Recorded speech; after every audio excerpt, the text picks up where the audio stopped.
Wazalendo ni ijambo ry'igiswahili risobanura bakavukire. Niba ukurikiranira hafi ibibazo bya politika n'umutekano muke wo mu karere, Wazalendo si ijambo rishya mu matwi yawe. Kugeza ubu Wazalendo ni ihuriro ry'imitwe yitwaje intwaro ibarizwa muri Repubulika Iharanira Demokarasi ya Kongo. Ukurikije izina Wazalendo n'intego z'ibyo baharanira kugeraho si ribi, ariko nanone imigirire yabo bivuga ko inyuranya nabyo. Ubusanzwe umutekano mu burasirazuba bwa Repubulika Iharanira Demokarasi ya Kongo uri mu manga, ndetse imitwe yitwaje intwaro ishingwa ubutitsa. Ubu harabarurwa igera kuri 300 kandi umubare munini uri mu ntara ya Kivu y'Amajyaruguru yonyine. Ni agace kugarijwe n'umutekano muke, ariko ku ruhande rwa guverinoma ya Kongo byakomeje gusa nkaho umutekano ubangamiwe gusa n'umutwe wa M23, icyo gihugu kivuga ko ufashwa n'u Rwanda. Ni mu gihe u Rwanda rutahwemye kwamaganira kure ibyo gufasha uyu mutwe wa M23. Imyinshi muri iyo mitwe bivugwa ko yashinzwe n'abayobozi bakuru muri Repubulika Iharanira Demokarasi ya Kongo, abigisirikare n'abandi bashaka inyungu zabo bwite, by'umwihariko mu bucukuzi bw'amabuye y'agaciro iki gihugu gikungahayeho, akaba ari nimwe mu ntandaro ituma hahora intambara z'urudaca. Indi mitwe ni yashinzwe n'abitwikira umutaka wo kwirwanaho mu baturage, barimo abashinja leta ko yadohotse kuko bacungira umutekano. Wumvise izo ntego ntiwatekereza ko iyi mitwe ikomeza kwishora mu bugizi bwa nabi bw'indengakamere.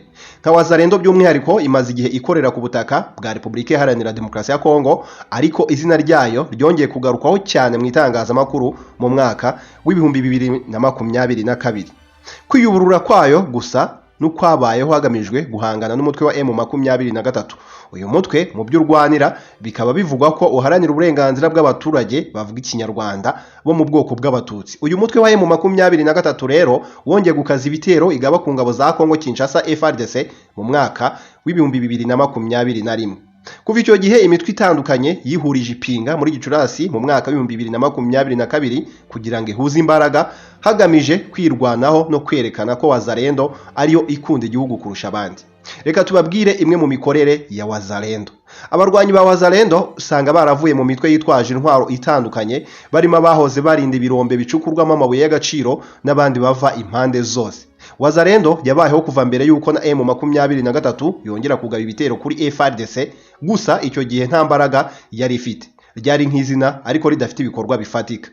Wasangaga nka Pareko yihuje na APCLS, CMC na FDD bavuga ko bose bari kurwanira inyungu runaka. Mu mikorere yayo bitewe nuko buri mutwe uba ufite umuyobozi wayo, iri huriro nta muyobozi uzwi rigira, ndetse n'abashobora kubyiyitirira baba bashaka inyungu z'amafaranga cyangwa ubudahangarwa bakura mu gukorana na FARDC. Biravuga ko leta ya Repubulika Iharanira Demokarasi ya Kongo yakije umuriro utazima. Mu kwezi kwa 11 umwaka w'2022, Perezida wa Repubulika Iharanira Demokarasi ya Kongo Felix Tshisekedi yahamagariye byeruye urubyiruko kwinjira muri FARDC kugira ngo rutange umusanzu warwo mu guhangana n'umutwe wa M23. Uyu mutwe ufatwa mu buryo bukomeye nk'umwanzi w'igihugu cya Kongo, dore ko bivuga ko ari ingabo z'u Rwanda RDF zigize uyu mutwe. Ibi bikaba bikomeje gutuma igihugu cya Kongo gikomeza kurebana y'ingwe n'umuturanyi wacyo ari we u Rwanda. Ibi byakurikiraga imbwirwaruhame zatangiwe ahazwi nka Pinga muri Nord Kivu muri Gicurasi. Abarwanyi bo muri Wazalendo berekwa ko bafite mu biganza byabo igihugu kandi bagomba kukirwanirira. Kuva muri Gicurasi bashyizwe hamwe bahabwa intwaro n'impuzankano za FARDC. Mu kwezi kwa gatatu tariki ya gatatu y'umwaka w'2023, guverinoma ya Repubulika Iharanira Demokarasi ya Kongo nibwo yafashe icyemezo cy'uko Wazalendo bashyizwe muri FARDC, ariko bafatwa nk'inkera gutabara cyangwa abashobora gutanga ubufasha aho urugamba rukomeye.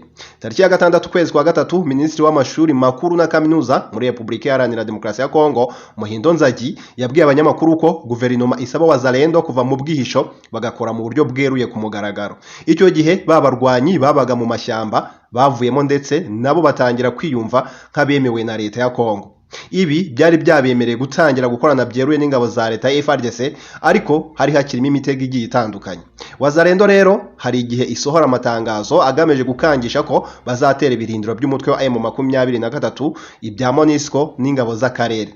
Nka tariki 30 ukwezi kwa munani muri uyu mwaka w'2023, Wazalendo yagabye igitero ku birindiro bya MONUSCO birigoma. Icyo gihe bari bitwaje intwaro zirimo Kalashnikov, imihoro n'ibindi biturika, ndetse icyo gitero bivuga ko cyaguyemo abasivile benshi. Biravuga ko Wazalendo bakirwa imbere mu rugamba kuva tariki ya mbere ukwezi kwa 10 muri uyu mwaka w'2023.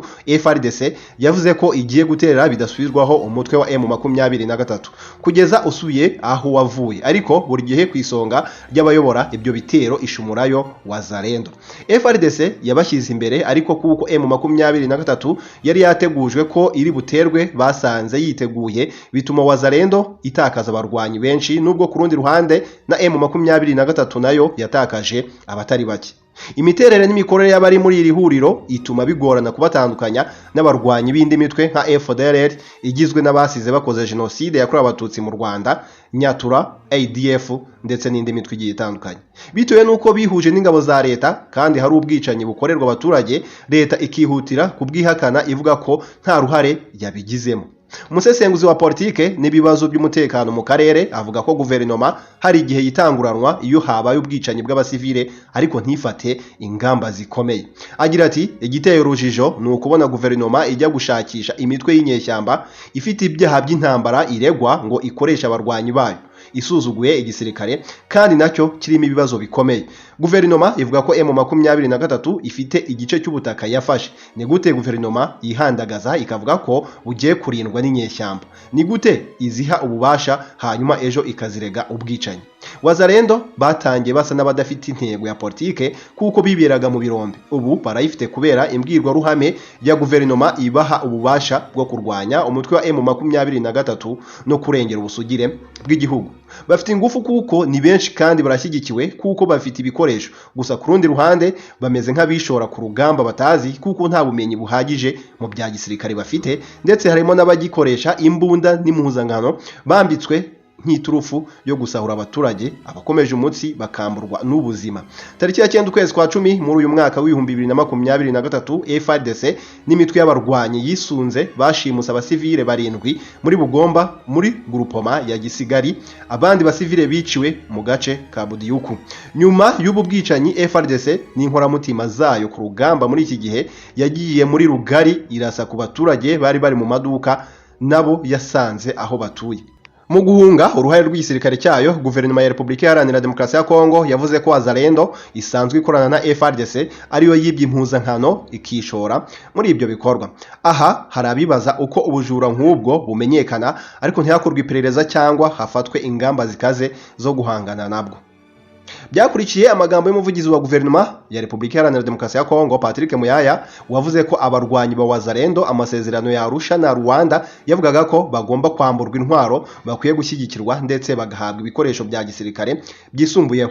Abasesengura bagaragaza ko umuntu wa mbere uri kungukira mu bibazo by'umutekano muke muri Repubulika Iharanira Demokarasi ya Kongo ari Tshisekedi kuko ashaka kubyifashisha nk'iturufu ya nyuma yo kwigiza y'amatora y'umukuru w'igihugu ateganyijwe tariki ya 20 ukwezi kwa 12 muri uyu mwaka w'2023.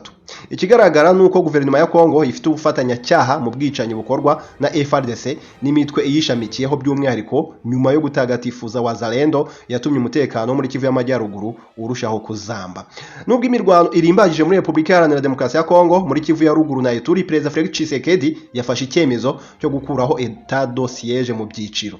Perezida Felix Tshisekedi wa Repubulika Iharanira Demokarasi ya Kongo yafashe icyemezo cyo koroshya gahoro kandi mu byiciro ubutegetsi bwa gisirikare mu ntara ebyiri mu burasirazuba bw'igihugu. Yagize ati, nyuma yo kubiganiraho n'abakuru inzego za leta no kumva abagize inama nkuru ya gisirikare, nafashe icyemezo gihamye cyo kwerekeza abaturage b'intara za Ituri na Kivu ya Ruguru kwiyoroshya gahoro kandi mu byiciro by'ingamba igira ibyo ibuza y'ubutegetsi bwa gisirikare.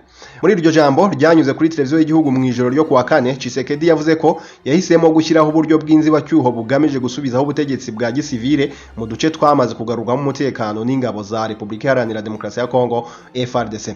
Ibyo byumvikanisha ikurwaho ry'ibibujijwe ku bwisanzure ku baturage bose buteganywa n'itegeko nshinga. Tshisekedi yasezeranyije ko hazakomeza kotswa igitutu cyinshi gishoboka ku banzi b'amahoro. Intara za Kivu ya Ruguru na Ituri ziyobowe n'igisirikare kuva tariki ya 6 ukwezi kwa 5 mu mwaka w'2021 hagamijwe kurandura imitwe yitwaje intwaro. ubwo butegetsi bwa gisirikare bwagiyeho nyuma y'ibihe bidasanzwe by'ibikorwa bya gisirikare byari byatangajwe na leta muri izo ntara mu kwezi kwa kane muri uwo mwaka w'ibihumbi 2021.